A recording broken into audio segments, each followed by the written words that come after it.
എല്ലാവർക്കും പുതിയൊരു വീഡിയോയിലേക്ക് സ്വാഗതം. കുട്ടനാടുകാർക്ക് കക്കായിറച്ചി എന്ന് പറഞ്ഞു കഴിഞ്ഞാൽ ഏറ്റവും പ്രിയമായിട്ടുള്ളൊരു ഫുഡ് ഐറ്റം തന്നെയാണ്. അപ്പോൾ നമ്മൾ തമ്പനയിൽ കണ്ട പോലെ തന്നെ കക്കായിറച്ചിയായിട്ട് ബന്ധപ്പെട്ടുള്ളൊരു വീഡിയോ ആണ് ഞാനിപ്പോൾ കാണിക്കാൻ പോകുന്നത്. ഞാനിപ്പോൾ ഇത് നമ്മുടെ തണ്ണീർമുക്കം ബണ്ടിൽ കക്കായിറച്ചി വാങ്ങിക്കാനായിട്ട് പോയി. അപ്പോൾ നമുക്കതിൻ്റെ പ്രോസസ്സും അത് എങ്ങനെയാണ് എടുക്കുന്നതെന്നും കാര്യങ്ങളൊക്കെ നമുക്കൊന്ന് കാണാം. നേരെ വീഡിയോയിലേക്ക് പോകാം. അപ്പോൾ അതെ, തനി കുട്ടനാടല്ലെങ്കിലും നമ്മളും ഒരു അപ്പർ കുട്ടനാടൻ മേഖലയിൽ തന്നെയാണ് താമസിക്കുന്നത്. കുട്ടനാട്ടുകാർക്ക് ശരിക്കും നാടൻ ഭക്ഷണ രീതി എന്ന് പറഞ്ഞു കഴിഞ്ഞാൽ അവർക്ക് തീരെ ഒഴിവാക്കാൻ പറ്റാത്ത ഒരു ഐറ്റം തന്നെയാണ്. അതിലെ ഏറ്റവും പ്രധാനപ്പെട്ടതാണ് നമ്മുടെ കപ്പ, കള്ള്, നല്ല പുളിയിട്ട് വെച്ച മീൻകറി, അതുപോലെ തന്നെ കക്കായിറച്ചി. ഇതെന്നൊക്കെ പറഞ്ഞു കഴിഞ്ഞാൽ തനി നാടൻ ഫുഡാണ്. ഇത് ശരിക്കും പുറത്തുനിന്ന് ഒരുപാട് പേര് വരുന്ന ഗസ്റ്റുകൾ, നമ്മുടെ നോർത്ത് ഇന്ത്യൻസ് വരുന്ന ഗസ്റ്റുകളും അതുപോലെ തന്നെ കുമരകം കാണാനും ആലപ്പുഴ കാണാനും ഒക്കെ വരുന്ന ഗസ്റ്റുകളൊക്കെ ഇവിടെ നമ്മുടെ നാടൻ ഷാപ്പുകളിലൊക്കെ വന്നിട്ട് വളരെ ടേസ്റ്റി ആയിട്ട് കഴിച്ചിട്ട് പോകുന്ന ഒരു ഐറ്റമാണ്. അതുപോലെ തന്നെ പൊടിവറ പോലുള്ള മീനുകൾ, ഇതൊക്കെ എന്ന് പറഞ്ഞു കഴിഞ്ഞാൽ നമ്മുടെ കംപ്ലീറ്റും വേമ്പനാട്ട് കായലിൽ നിന്ന് പിടിച്ചെടുക്കുന്ന സാധനങ്ങളാണ്. നമ്മൾ വേമ്പനാട്ട് കായലിൻ്റെ കുറുകെ, അതായത് കോട്ടയം ജില്ലയും നമ്മുടെ ആലപ്പുഴ ജില്ലയും തമ്മിൽ ബന്ധിപ്പിക്കുന്ന ഒരു പാലത്തിലൂടെ, അതായത് തണ്ണീർമുക്കം ബണ്ടിലൂടെ നമ്മളിത് നേരെ പോയിക്കൊണ്ടിരിക്കുകയാണ്. നമ്മൾ ബൈക്കിലാണ് പോകുന്നത്. അപ്പോൾ നമുക്ക് ഇവിടെ നേരെ ചെന്ന് കഴിയുമ്പോൾ തന്നെ നമുക്ക് ഈ പാലത്തിൻ്റെ സെൻട്രലായിട്ട് കക്കായിറച്ചി വിൽക്കുന്ന ഒരുപാട് ചേട്ടന്മാരുണ്ട്. നമ്മളിന്ന് കക്കായിറച്ചി വാങ്ങിക്കാനാണ് പോകുന്നത്. അപ്പോൾ നമുക്ക് ചെന്നിട്ട് നോക്കാം, ചേട്ടന്മാരവിടെ ഉണ്ടെങ്കിൽ നമുക്ക് കക്കായിറച്ചി വാങ്ങിക്കാം. എങ്ങനെയാണ് ഇതിൻ്റെ വിലയും കാര്യങ്ങളൊക്കെ ഞാൻ പറഞ്ഞുതരാം. ഇപ്പോൾ സമയം ശരിക്കും ഉച്ച കഴിഞ്ഞ് ഒരു 3 മണി ആവാറായിട്ടുണ്ട്. ശരിക്കും ഒരു 3 മണിയോട് കൂടിയാണ് ശരിക്കും കക്കായിറച്ചി നമ്മുടെ ആ ഒരു കച്ചവട മേഖലയിലേക്ക് വരുന്നത്. കാരണം രാവിലെ പോയി കായലിൽ നിന്ന് മുങ്ങി വാരി കൊണ്ടുവന്ന് അതിൻ്റെ ആ ഒരു പ്രോസസ്സും കാര്യങ്ങളും എല്ലാം കഴിഞ്ഞിട്ട് ഇത് വിൽക്കാൻ റെഡിയായി വരുമ്പോഴത്തേക്കും ഏറെക്കുറെ ഒരു 3 മണി സമയമാവും. അപ്പോൾ ആ ഒരു സമയത്ത് നമുക്ക് ചെന്നാലേ ഉള്ളൂ ഇത് വാങ്ങിക്കാൻ പറ്റുള്ളൂ. രാവിലെ ചെന്ന് കഴിഞ്ഞാൽ കിട്ടത്തില്ല. അപ്പോൾ ഇവിടെ കച്ചവടത്തിന് വന്നിട്ടുള്ള ചേട്ടന്മാർ ഇവിടെ നമ്മുടെ സൈഡിലായിട്ട്, പാലത്തിൻ്റെ സൈഡിലായിട്ട് ഇതുപോലെ തെർമോക്കോളും ബോക്സും ഒക്കെ റെഡിയാക്കി വെച്ചിട്ട് അതിൻ്റെ മുകളിൽ ഇത് കണ്ടോ കക്കായിറച്ചി ഇങ്ങനെ വെക്കും. ഇതിപ്പോൾ ഞാൻ വരുമ്പോൾ 2 സൈസിലുള്ള കക്കായിറച്ചി ഉണ്ട്.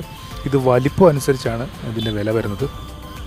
ഇപ്പോൾ നമ്മുടെ ഒരു ഇടത്തെ സൈഡിൽ കാണുന്ന ആ ഒരു ചെറിയ ചെരുവത്തിനകത്തിരിക്കുന്ന അല്ലെങ്കിൽ ആ ഒരു പാത്രത്തിലിരിക്കുന്ന കക്കായിറച്ചിക്ക് 1 കിലോ 100 രൂപയാണ്.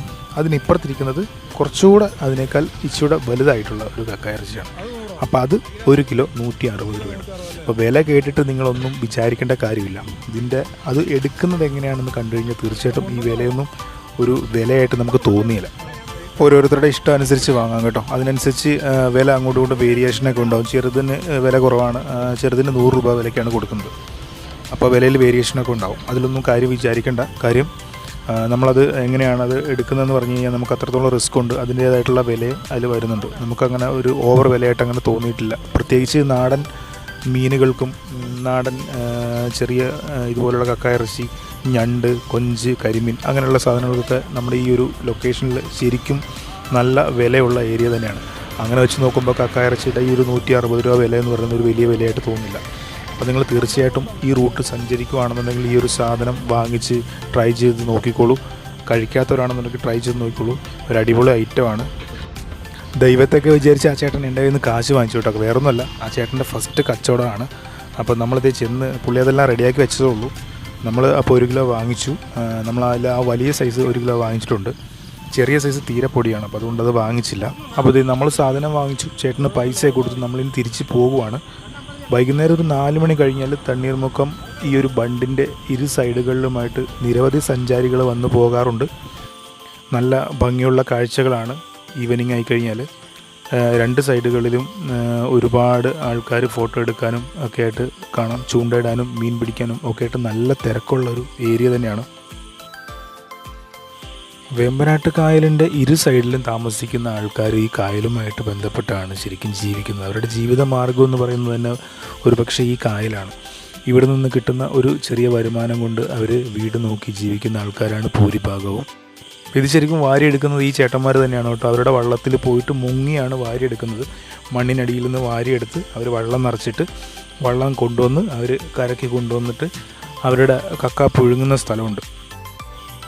ഞാനിപ്പോൾ ശരിക്കും കക്ക വാരി കൊണ്ടുവരുന്ന സ്ഥലത്തേക്ക് വന്നിട്ടുണ്ട്. നിങ്ങളെ ഈ കാഴ്ചകളൊന്ന് കാണിക്കുന്നതിന് വേണ്ടിയിട്ടാണ് ഞാൻ ശരിക്കും ഇവിടെ വന്നത്. അപ്പോൾ നിരവധി വള്ളങ്ങളും കാര്യങ്ങളൊക്കെ കിടപ്പുണ്ട്. ആ കൂട്ടത്തിൽ ഒരു ചേട്ടൻ മാത്രം ഇന്ന് വന്നിട്ടുണ്ട്. എന്തോ ഒരു ഭാഗ്യത്തിന് നമ്മളിവിടം വരെ വന്നത് വെറുതെ ആയില്ല. ഈ ഒരു റൂട്ടിലൂടെയാണ് ഇവർ വള്ളത്തിൽ പോയി വാരി കൊണ്ടുവരുന്നത്. ഈ കാണുന്ന വള്ളത്തിലേക്കാണ് അവർ വാരി നിറച്ച് കൊണ്ടുവന്നിട്ട് പുഴുങ്ങുന്നത്. അത് ഈ കടവിൽ കൊണ്ടുവന്ന് അടുപ്പിച്ചിട്ട് നമ്മുടെ കൊട്ടയ്ക്ക് കോരി കൊണ്ടുവന്ന് കരക്കി വെച്ചിട്ട് പിന്നെ ഇവിടെ പുഴുങ്ങാനുള്ള സ്ഥലവും സൗകര്യവും കാര്യങ്ങളൊക്കെ ഉണ്ട്. അവിടേക്ക് എടുത്ത് വെക്കും.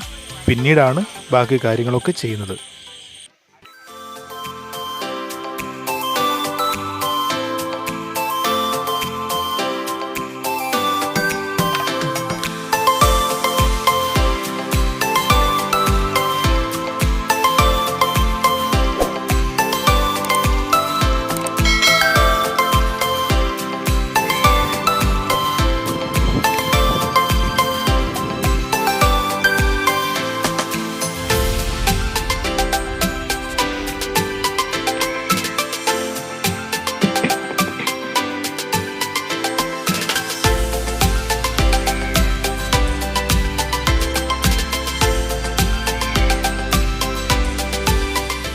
കക്ക റെഡിയാക്കുന്നതിൻ്റെ വീഡിയോ ഒക്കെ നിങ്ങളെ കാണിക്കുക എന്ന ഉദ്ദേശത്തിലാണ് ഞാനിവിടെ വന്നതെങ്കിലും ഞാൻ താമസിച്ച് പോയി. ഞാൻ വന്നപ്പോഴത്തേക്കും നമുക്ക് വിൽപ്പനക്കായിട്ടുള്ള കക്ക ഇറച്ചിയും കാര്യങ്ങളൊക്കെ റെഡിയാക്കിയിരുന്ന ചേട്ടന്മാർ ഇവിടുന്ന് അത് കഴിഞ്ഞിട്ട് പോയി.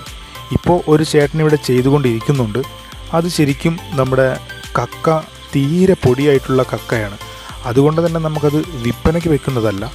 അത് ഈ പൊടിക്കക്ക ആയതുകൊണ്ട് താറാവിനും മറ്റും ഒക്കെ കൊടുക്കുന്നതിന് വേണ്ടിയിട്ട് ആ ചേട്ടൻ ചെയ്തുകൊണ്ടിരിക്കുന്നതാണ്.